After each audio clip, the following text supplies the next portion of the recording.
السلام عليكم ورحمة الله وبركاته.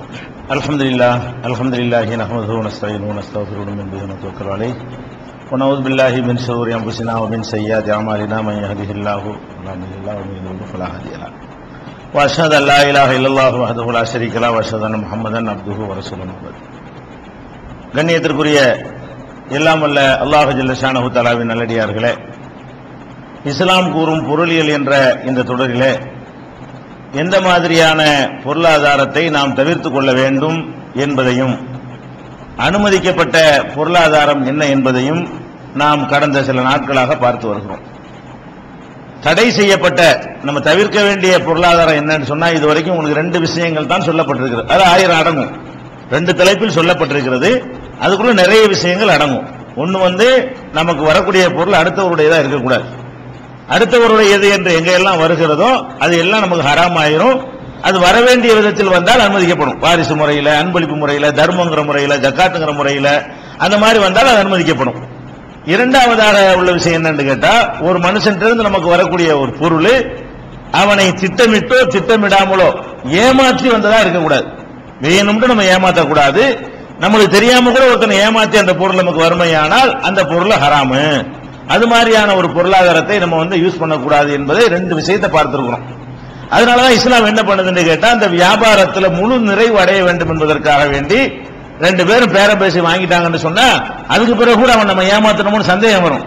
அதனால என்ன செய்து, பிரிகிறதுக்குள்ள வியாபாரத்தை கேன்சல் பண்ணிக்கலாம். 2 பேரும் அந்த சபையை விட்டு கடையை விட்டு அந்த நிறுவனத்தை விட்டு பிரிகிறதுக்கு முன்னாடி அவங்க வியாபாரத்தை கேன்சல் பண்ணக்கூடிய உரிமையை கூட இஸ்லாம் என்ன செய்யறது, அது வழங்குகிறது. அந்த கேன்சல் பண்ற விஷயமான ஒரு செய்தியை சொல்லிவிட்டு நம்ம 3வது அடிப்படைக்கு போகலாம். ஒருத்தன் நம்மள்ட்ட வாங்கிட்டு போயிட்டான், ஒரு பொருளை வாங்கிட்டு போயிட்டான்.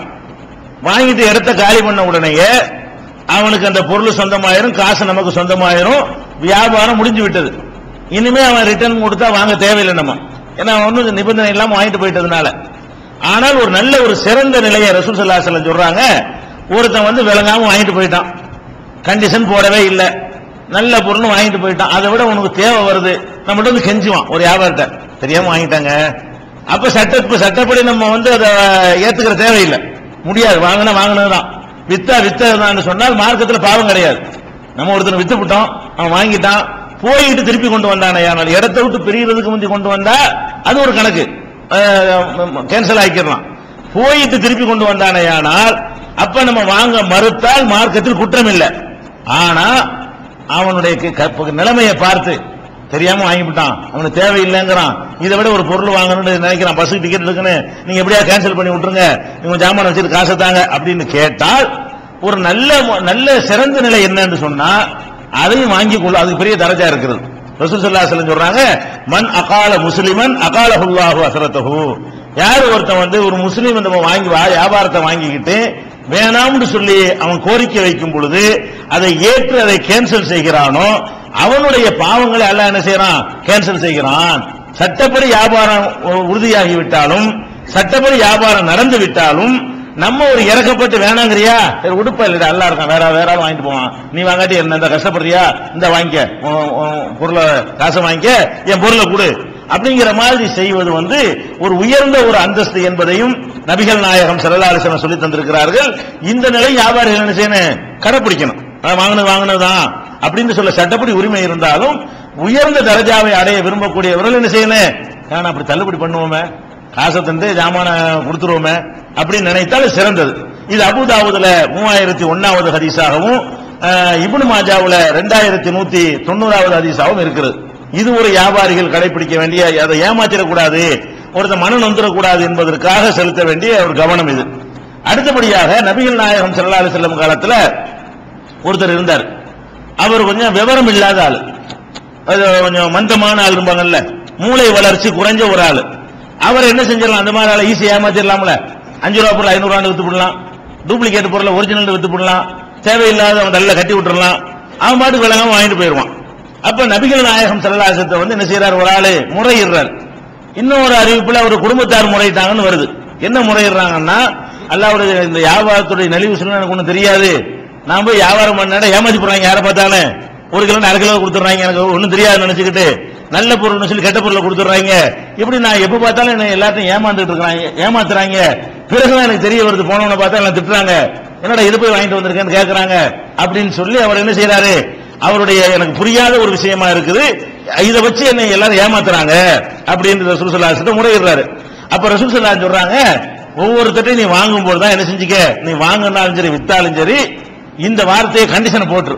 என்ன கண்டிஷன் போட்டுரு, இந்தப்பா எனக்கு விவரம்லாம் புரியாது, கரெக்டா இருக்கு நீ சொல்றத நம்பி தான் வாங்கிட்டு போறேன், இதுல ஏதாவது குளறுபடி இருந்துச்சு இது நான் ஏற்றுக்கிற மாட்டேன்னு சொல்லிட்டு வாங்கிட்டு போ.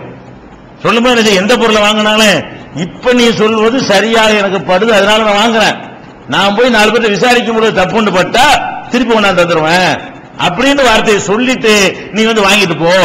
அப்படி 3 நாளைக்கு வரைக்கும் உனக்கு அனுமதி இருக்கு. இந்த மாதிரி ஆட்களை, கொஞ்சம் விவரம் கட்ட ஆட்களை ஏமாத்தி வித்துட்டாங்கன்னு சொன்னா 3 நாளைக்குள்ள அவங்க வந்து திருப்பி கொண்டாந்து கொடுத்து வாங்கி ஆகணும். விவரம் இல்லாத ஆளா இருந்தா, விவரம் இல்லாத குழந்தைகள் எல்லாம் கூட வருவாங்க.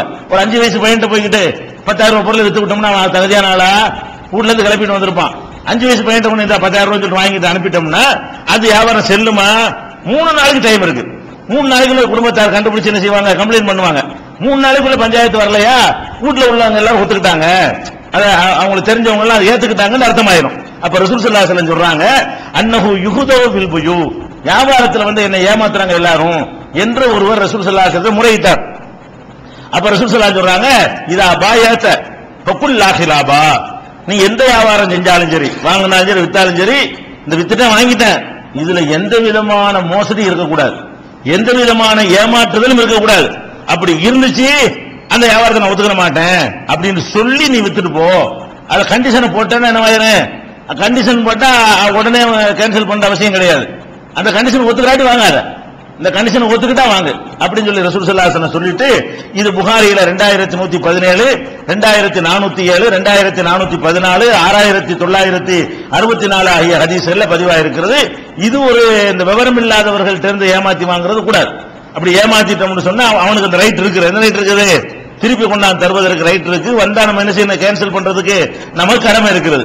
இன்னொரு அறிவிப்புல என்ன வருதுன்னா, சும்மா அந்த ஃபீ குல்லி ஸலாத்தின் இப்தாஹா பில் ஹியாரி ஸலாஸலயாலின், அந்த மனுஷத்தை சொல்றாங்க, இதுக்கு பிறகு நீ எந்த வியாபாரம் பண்ணாலும் சரி, இந்த மாதிரி சொல்லிட்டு நீ வியாபாரம் பண்ணினால் 3 நாள் வரைக்கும் என்ன செய்யலாம், நீ அதுக்கு 3 நாளைக்கு உள்ள அதை கேன்சல் பண்ணிக்கலாம்.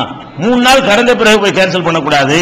நீ யார்கிட்ட விசாரிக்கணுமோ, சொந்தக்காரங்களை கேட்கணுமோ, அதெல்லாம் 3 நாள்ல முடிச்சிட்டு பார்த்துட்டு இந்த பொருள் உங்களுக்கு வாங்கிருக்காங்க சரிதானாங்க, 10 ரூபா சொன்னாங்க கரெக்ட் தானா, இது நல்ல பொருள் தானே, உழைக்குமான்னு கேட்கணும். இல்ல உழைக்காதுன்னா போய் நம்பி திருப்பி கொடுத்துடணும். திருப்பி கொடுத்தா என்ன செய்யணும், வியாபாரி அதை வாங்கிக்கணும். இந்த மாதிரி ஆட்களா இருந்தா, விவரம் இல்லாத இந்த மூளை வளர்ச்சி இல்லாதவர்கள், அறகுறையா உள்ளவர்கள், அறவெட்டுமாங்கள், அந்த மாதிரியான ஆட்கள், குழந்தை தனமாக இருக்கக்கூடிய பெரியவர்கள், அல்லது வயசான காலத்திலும் இப்படி சில ஆட்கள் இருப்பாங்க, நல்ல விவரமான ஆளா இருப்பாங்க. ஒரு 85-90 ஆகும், உன்னோட ஒன்னாயிரம், ஒரு பொருளுடைய மதிப்பும் தெரியாது, ஒன்னும் தெரியாம ஏமாறக்கூடிய ஆட்களா இருப்பாங்க. அது மாதிரி வயசான முத்தி போன காரணத்தினால தடம் புரண்டு போனவங்க, இது மாதிரியான ஆட்கள்கிட்ட வியாபாரம் பண்ணுனா அவங்கள்ட்ட சொல்லி வச்சிருந்து, நீ எந்த வியாபாரம் பண்ணாலும் சொல்லி வாங்கிட்டு வா, நான் போய் கேட்டுட்டு ஒத்துக்கிட்டாதான் எடுத்துக்கிடுவேன், இல்லாட்டி திருப்பி வாங்கிடுவேன், திருப்பி கொண்டாந்து தந்துருவேன் அப்படின்னு அவர் சொன்னால் அதை வியாபாரி என்ன செய்யணும், ஏற்றுக்கொள்ள வேண்டும் என்று ரசூலுல்லாஹ் சொல்றாங்க. இது இப்னு மாஜாவுல 2346வது ஹதீஸில் இடம்பெற்றிருக்கிறது. இது வரைக்கும் உள்ளது ஒரு விஷயம். 2வது விஷயத்தை நம்ம பார்த்து முடிச்சிட்டோம். 2வது விஷயம் என்ன, அதாவது ஏமாற்றக்கூடாது, திட்டமிட்டு ஏமாற்றக்கூடாது, திட்டமிடாமல் ஏமாற்றக்கூடாது. அப்ப எந்த வகையிலேயாவது இவரோ அவரோ ஏமாறுவார்கள், ஏமாற்றப்படுவார்கள் என்கிற நிலை இருக்குமையானால் அது எத்தனை நவீன வியாபாரங்கள் வந்தாலும் நீங்க தீர்ப்பளிச்சுக்கலாம்.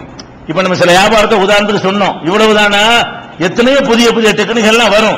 நீங்க இதுல பார்க்கணும், இதுல ஏமாத்துறது வருது, ஏமாத்துறன்னு ஒருத்தன் வந்துட்டாலே தப்பா போயிருமா மார்க்கத்துல, உடனே ஹராம்ன்றலாம்.